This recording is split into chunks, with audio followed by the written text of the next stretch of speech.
정치 현안에 대한 입장과 해법을 국회의원에게 직접 들어보는 파워 인터뷰. 국회 외통위와 예결위 위원이신 더불어민주당의 윤후덕 의원을 모시고 경주 에이펙과 캄보디아 사태 그리고 예산 정국에 대한 말씀을 들어보는 시간을 갖겠습니다. 의원님 어서 오십시오. 반갑습니다. 네, 반갑습니다. 네, 이번 경주 에이펙을 통해서 세계 정상들 그리고 글로벌 경제계 리더들이 세계 이렇게 좌우하는 리더들이 우리 대한민국에 이제 모였습니다. 이재명 대통령은 첫 다자 외교 무대를 주도하면서 경주 선언을 이제 이끌어냈고 또 경제 외교 수확도 거두었는데요. 경주 에이펙의 의미와 성과 의원님은 좀 어떻게 평가하고 계실까요? 네, 먼저 저는 국회에 에이펙 국회에서 지원하는 지원특위의 위원이기도 합니다. 네. 그래서 일찍 경주에 가서 현장을 좀 보고 그랬는데 제가 2월 달인가 3월 달에 갔을 때는 그냥 그 건물도 없는 상태에서 준비를 하고 있다고 그러더라고요. 그래서 참 당황하고 그랬는데 다 해낸 거 보니까 정말 대단합니다. 그 이번 그 성과를 보면은 이게 외교 문제잖아요. 그 외교라고 하면은 우리 대통령이 미국이나 뭐 영국, 런던 뭐 이런 데 가가지고 뭐 외교를 하시고 그리고 이제 들어오는 걸로 그렇게 생각했는데 우리나라에서 하는 거예요. 그것도 한 일주일 동안 하는 거예요. 그리고 뭐 시진핑도 들어오고 죄송합니다. 시진핑 주석이죠. 뭐 트럼프 대통령도 오고 캐나다 대통령도 오고 거기 수석도 오고 뭐 21개의 정상들이 이제 다 모인 거잖아요. 그게 우리나라에서 경주에서 그리고 뭐 서울에서 부산에서 이렇게 하니까 전 국민이 관심이 이렇게 많아졌고 그 국민들이 호응하고 또 응원을 많이 해줬다. 그게 참 좋았어요. 그리고 이제 성과를 간단히 우선 얘기하면은 미국하고의 그 관세 협상을 계속했는데 참 어려웠는데 그런 계기를 통해서 여하튼 마무리를 했습니다. 그게 이제 성과라고 생각을 하고 이제 두 번째는 무려 11년 만에 그 시진핑 주석이 이제 국빈으로 방문을 한 거잖아요. 그럼으로 인해서 한국하고 중국하고 어려운 처지가 계속됐는데 이제는 실마리를 만들어냈다. 그런 의미가 있다고 생각을 합니다. 그리고 이제 아시아 태평양이라는 이 경제 체제라는 에이펙은 이게 전통적으로 WTO라는 기구 하에서 그 자유무역이라는 이념을 가지고 윈윈하면서 잘 살자 그랬었잖아요. 이번에 이제 경제선언에서 그 자유무역이라는 기본적인 철학을 명기를 하지 못한 게 좀 옥의 티라고 생각을 합니다. 그거는 이제 그 미국이 그 뭐 자기 나라 우선으로 무역을 이렇게 주장하고 그래가지고 그 자유무역이라는 용어를 사용하지 못하게 됐어요. 그건 아쉽습니다. 그거는. 알겠습니다. 의원님께서 또 하나 얘기하면은 또 얘기해도 돼요? 말씀하십시오. 뭐 정상들은 그렇게 화려하게 또 얘기하고 또 신경도 많이 쓰고 이렇게 얘기했는데 경제계들이 엄청 많이 오셨잖아요. 근데 젠센 황이라는 그 엔비디아의 CEO죠. 그 양반은 이게 한국에 와서 뭐 따지자면 이제 남의 나라 와가지고 치킨 뭐 깐부 치킨에서 모이자 뭐 이렇게 가지고 판을 자기가 만들고 가는 거예요. 아니 그리고 26만 개의 GPU를 팔았잖아요. 그 자리에서. 그게 10조인가 14조라고 그래요. 이야, 그런 식으로 이렇게 영업을 하는 그런 국제적 수준의 CEO라는 건 참 대단하네요.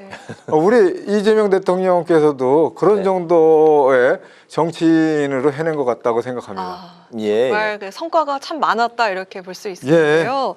특히나 그 말씀하신 것처럼 한미 관세 협상 타결은 최대 성과라고 할 수 있을 텐데 그런데 아직 그 협상 문서가 나오지 않고 있습니다. 이게 좀 조정이 필요한 것이 있어서일까요? 어떤 이유일까요? 그래서 국민들께 좀 바로바로 알려드려야 되는데 협상을 하면은 실무장관에 협상을 하고 그거를 가지고 정상 간에 이제 합의를 하고 그럼 바로 좀 발표를 해주고 그래야 되는데 그거를 이제 협의를 한 핵심을 정리하는 거를 팩트 시트라고 그러잖아요. 근데 그거를 빨리 발표를 해야 되는데 네. 이번 주는 한다고 그래요. 그래서 뭐 우리 대통령실에서 이런저런 얘기를 하는 거는 뭐 그러는데 미국 측 사정이지 않을까 싶어요. 그게 뭐 할로윈이어서 그동안 못했고, 그리고 이제부터 시작해서 구체적인 문구를 조율하고 그런다고 그래요. 그리고 그거를 또 서명을 했는지에 대해서도 저도 잘 모르는데 좀 아세요? 그 서명을 해야 되는지? 그렇지, 그런 것 같아요. 그래서 미국하고도 사인을 하고 팩시트를 내는 거예요? 제가 좀 확인하고 들어왔어야 되는데 죄송합니다. 근데 미국하고 그 중국하고는 정상회담을 하고 11월 1일 날 미국은 그 팩시트를 이미 발표를 했어요. 근데 중국은 아직도 안 냈어요. 그러니까 중국 정상회담을 미국하고 한 상태에서 제일 관심을 가진 사람이 누구겠어요? 하나오션이잖아요. 하나오션이 중국에 의해서 제재를 받고 있잖아요. 그러면은 미국하고 중국 간의 이 관세에 대한 협상을 이제 좀 뭐 합의를 했지만은 그랬으면은 그거를 제재를 이제 철회해야 돼요. 근데 중국에서 아직 팩트 시트가 나오지는 않고 있어요. 그래서 그거 기다리고 있습니다. 그런 식으로 팩트 시트는 기다려야 됩니다. 조금만 기다리십시오. 네, 알겠습니다. 그리고 그에 의해서 양해각서라고 하죠. MOU라는 거 있죠. 그것도 이제 거의 같이 나올 수 있다라고 생각을 합니다. 좋습니다. 여당 측에서는 그 이 관세 협상을 뒷받침하는 특별법에 만전을 기해한다 이렇게 얘기하고 있는데 국민의힘 측에서는 이 협상 세부 내용이 공개가 되어야 우리가 협조를 하겠다 이렇게 이야기가 나오고 있거든요. 이거 국회 처리 어떻게 전망이 될까요? 저는 야당의 주장이 맞다, 정당하다고 봅니다. 그리고 이게 우리 헌법 60조인가에 이제 국가나 국민이 지대한 재정적 부담을 줄 때는 국회에서 동의를 받아야 돼요. 이 경우는 당연히 그렇잖아요. 그 전에 노무현 대통령 때도 FTA를 하고 그 다음에 여기서 국회에서 합의를 하고 통과를 시켰죠. 그래서 이거는 또 시기가 급한 게 정부 측이에요. 그게 그 MOU에 의하면은 지금 얘기 들은 걸로 의하면은 11월 1일서부터 시행되는 걸로 그렇게 돼 있나 봐요. 그래서 11월 달에는 소급해서라도 그 특별법 그 정부에서는 내든지 아니면은 여당의 의원 발의라도 내야 돼요. 그래서 그거는 야당이 얘기하시는 게 뭐 지나친 게 아니라 당연한 그런 주장을 하시는 거예요. 제 생각에는 그래요. 국회에서 국회 입장에서 국민의 부담이 되는 또 재정 부담이 될 수도 있는데 그리고 또 이번 같은 경우에는 외환 보유고 이런 거를 사용하게 되잖아요. 그건 당연히 법률에 의하든 뭐 조약에 의하든 국회에서 동의를 해줘야 됩니다. 그 동의를 하려면 상세히 알아야지 하죠. 알겠습니다.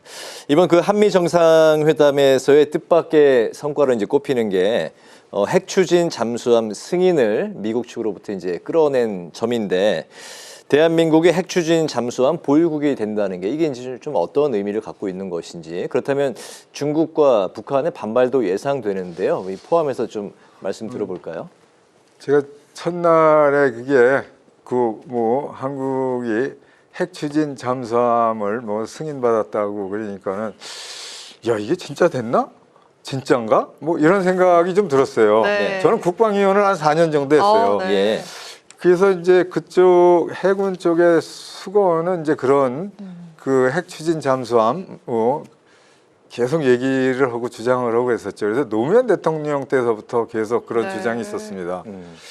그게 이제 이를테면은 지금쯤 이렇게 생각해 보니까 신중론도 있고 이거 꼭 해야 될 거다라는 주장도 있고 양 주장이 있더라고요. 신중론 입장에서 보면은 우리 한반도에서 수역이 이렇게 깊지는 않고 그리고 작전 반경이 그렇게 멀지 않은데 구태여 핵 추진 잠수함이 필요하겠느냐. 그리고 또 이게 하나 만들면 하나 만드는 게 아니고 네 척이 있어야 돼요. 그래 같이 움직이잖아요. 네. 그러면은 이게 돈이 다 합치면은 12조 내지 14조 원 정도 들어가요. 그럼 재정 부담이 제법 되고, 그리고 지금 얘기하셨듯이 그럼 중국이나 북한, 그것도 당장 일본은 어떤 입장을 가지고 있는가? 뭐 공개적으로 얘기하면서 논쟁을 하고 있거나 그러지는 않아요, 국가 간에는. 근데 내심으로는 상당히 센시티브해지는 네. 거죠. 특히 일본은 그렇죠. 그리고 중국도 그렇고요. 근데 이번에 이제 우리 이재명 대통령님하고 시진핑 주석님하고 이렇게 논의하는 데도 이게 이제 거론은 좀 되기는 된 모양인데 쟁점은 안 됐다 그래요. 그래서 이제 중국 측 입장에서는 그렇게 아직도 표현을 한 게 하나도 없고, 이 핵 추진 잠수함에 대해서는 네. 뭐 그런 상태입니다. 근데 이게 꼭 필요하다고 주장을 하는 그런 측에서는 지난 3월 달에 이제 북한에서 그 위원장이, 김 위원장이 그 핵 추진 잠수함의 건설 현장에서 이렇게 과시하고 그랬었죠. 이제 그렇게 치면은 우리도 좀 대응하는 잠수함이 필요하다라는 생각은 좀 할 수 있었죠. 예, 알겠습니다. 네. 자, 그리고 그 이재명 대통령과 시진핑 주석의 만남도 또 기억이 나는데 네. 분위기가 아주 좋았습니다. 시 주석의 밝은 네. 미소도 볼 수가 있었고요. 그리고 그 일본의 다카이치 총리와도 좀 분위기가 좋았던 것 같은데 셔틀 외교 활성화를 좀 기대해 볼 수 있을 것 같다, 이런 생각도 좀 들고요. 앞으로 네. 우리 외교에 있어서 중국과 일본과 관계를 좀 어떻게 좀 풀어나갈 수 있을까요? 일본하고 먼저 말씀드리면, 네네. 일본하고는 이시바 총리일 때 네. 우리 대통령께서 미국에 가기도 전에 먼저 일본에 가가지고 정상회담을 그랬죠. 했죠. 그런 정도의 관심을 가지고 양국 간의 정상화를 이미 만들어냈죠. 네. 그리고 이시바 총리가 이제 그만두기 전에 부산에 와서 셔틀 얘기를 했죠. 그러니까 이번에 신임 총리는 그 셔틀 외교의 그 세 번째 만나는 그 정상회담의 회담이라고 생각을 해요. 네. 그래서 크게 쟁점은 없었다고 생각을 합니다. 그런데 그런 생각은 해요. 이게 과거사에 대한 사과 등에 대해서 현안으로 만들어지지만 그러니까 일본의 그 우익계 정치인들이 그 자기네 주장만 하고 독도에 대해서 자기네 땅이다, 그리고 자기네 교과서에 그 옛날 그 식민지 때 거를 미화시키는 그런 식의 얘기를 일본에서 먼저 하지 않는 한은 네. 네. 예, 정상화를 계속 가져가고 싶은 그런 생각을 좀 가지고 있습니다. 그리고 이제 중국하고 문제죠. 중국은 11년 만에 이제 시진핑 주석이 국빈 방문을 한 거잖아요. 그 자체로서 의미가 크죠. 네. 그러면서 이제 뭐 조금 더 얘기해도 돼요? 예. 그래서 예, 짧게 좀 그 들어볼까요? 예. 중국하고의 관계를 정상화시키는 실마리는 만들어냈다, 그런 네. 생각을 합니다. 네. 그래서 거기서 이제 한 3가지 정도의 현안들이 있었죠. 우리로서는 이제 아까 얘기했듯이 하나오션에 대한 제재를 어떻게 할 거냐 하는 거고, 또 서해에서 그 인공적인 철물 그 설치물이 있어요. 서해 중국이 만들어 놓은 거 그거 하고, 그리고 이제 한한령에 네. 대해서 좀 중국의 입장이 뭐냐 좀 개선해라, 뭐 이런 얘기를 좀 할 수 있었죠. 네. 그거에 대해서는 역시 이게 정상 간에는 뭐 그런 얘기는 뭐 관심을 많이 가지고 있고, 실무 협의를 하셔라, 실무 협의를 계속 해 나갑시다, 그렇게 했더라고요. 알겠습니다. 실무 협의하면 많이 좋아질 것 같아요. 예, 그렇게 네. 기대를 해보도록 하겠습니다. 이제 중간 정도 이제 소화를 했기 때문에 남은 질문들은 좀 길지 않게 들어야 될 것 같습니다. 빠르게 들어보겠습니다. 예. 예. 주제를 이제 캄보디아 사태로 이제 옮겨 보겠는데요. 지난 그 국감 때 외통위 위원들이 캄보디아 현지에서 이제 국감도 실시를 하고 또 범죄 현장도 살피고 현지 교민들의 목소리도 청취를 했습니다. 현지에서 느낀 캄보디아 사태 좀 어떻든가요? 뭐 현지에서 두 가지 세 가지를 간단히 얘기하겠습니다. 우리 대사관의 현재 상태. 네. 그 두 번째는 거기에 있는 범죄 단지를 방문했어요. 예. 그거의 현장하고 그리고 이제 교민들 간담회한 거를 간단히 말씀드리겠습니다. 네. 우리 거기에 대사관에서 그쪽 그 범죄 관련해서 이 영사 인력은 그 경찰에서 거기 주재관으로 하고 있는 사람 한 분하고 거기서 협력하는 두 분 이렇게 세 명이서 합니다. 네. 그런데 그게 2022년 이럴 때는 감금된 신고 사건이 2건, 3건 이런 것밖에 없어요. 그리고 2023년에는 21건이었고 그랬던 게 24년에는 222건이 생긴 거예요. 네. 그리고 2025년 금년에는 8월 말까지 333건이 발생을 한 거예요. 감금됐으니까 나를 좀 어떻게 좀 해달라고 신고가 들어온 거예요.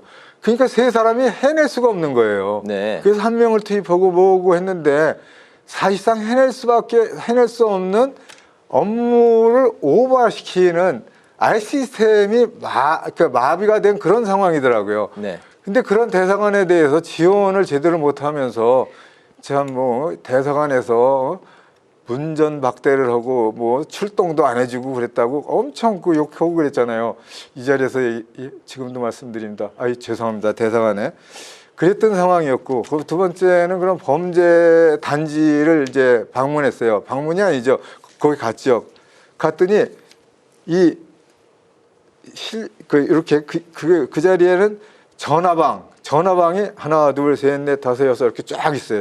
전화로는 부스. 네. 그리고 PC방처럼 안락한 PC하고 소파하고 해서 쫙 이렇게 있더라고요. 거기서 전화로 보이스피싱하고 PC방에서 채팅하면서 텔레그램 하면서 로맨스 스캠을 하는 거예요. 거기서. 네. 그게 어디다가 합니까? 한국 사람들이 거기 앉아서 이 사람들이 범죄인들이죠. 그 사람들이 서울에서 국회에서 부산에서 경주에서 여기 사는 사람들한테 전화가 오고 채팅방이 들어오는 거예요. 그럼 여기서 당하는 사람들이 여기 있는 거죠.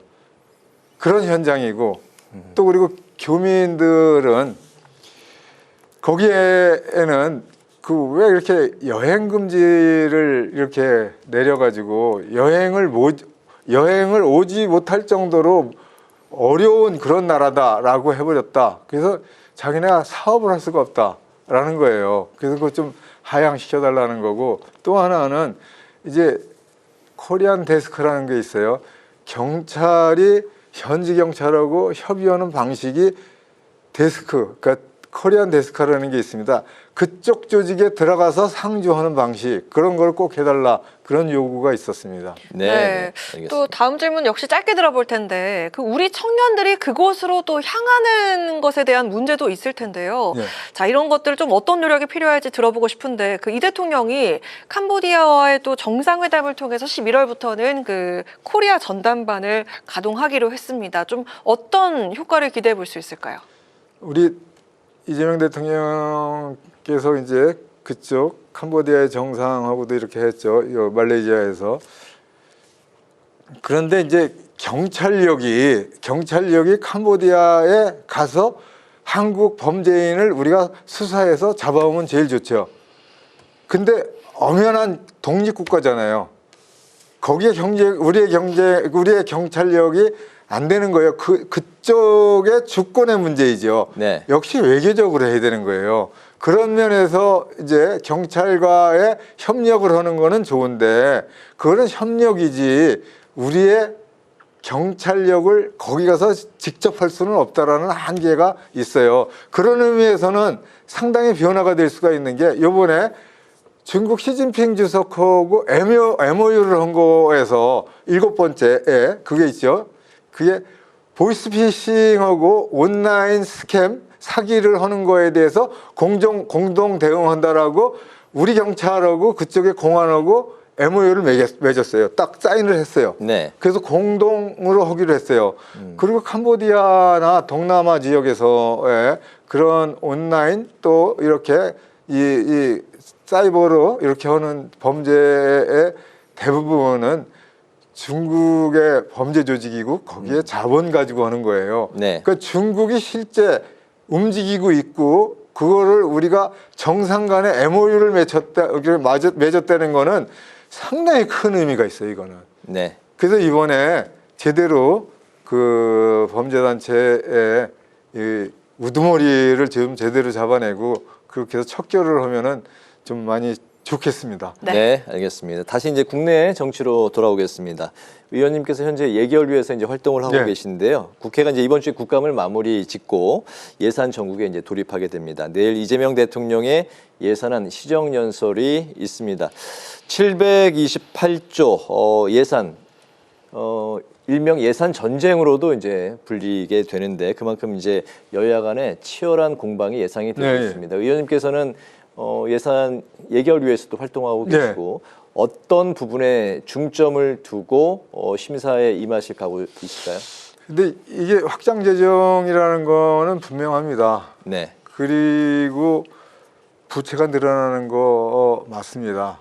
그런데 그거는 이제 정부가 부담을 하는 거고 그런 거에 의해서 연구개발에 투자를 하고 그리고 소상공인들의 빚을 좀 줄일 수 있고 그리고 또 소상공인 자영업자들에 대해서 이게 영업을 하는데 지원을 해줄 수 있는 그런 돈을 좀 더 만들려고 하는 겁니다. 네, 그래서 그 국가의 부담을 통해서 서민과 연구개발 그리고 첨단 산업을 부흥시키자라는 그런 취지가 있습니다. 그리고 또 이제 국민 펀드를 만들려고 하잖아요. 예. 그거야말로 이제 첨단 산업에 대해서 투자할 수 있는 그런 그 기금 그 펀드인데 거기에는 실제는 100조라고 그래서 재정이 100조가 들어가는 것 전혀 아닙니다. 내년에 1조 들어가요. 1조 들어가고 거기에 이 비전을 가지고 그 펀드의 비전을 가지고 사람들이 거기다 투자를 하면 돼요. 국민이 참여한다는 말씀이죠? 예. 네. 그게 성공하면은 거기에서 또 국민들의 부가 늘어나는 겁니다. 아니 오늘 보니까 주식시장 뭐 4,200포인트인가를 넘었더라고요. 예. 뭐 그런 희망을 가지고 여기서 주저 하면은 기회가 또 소실됩니다.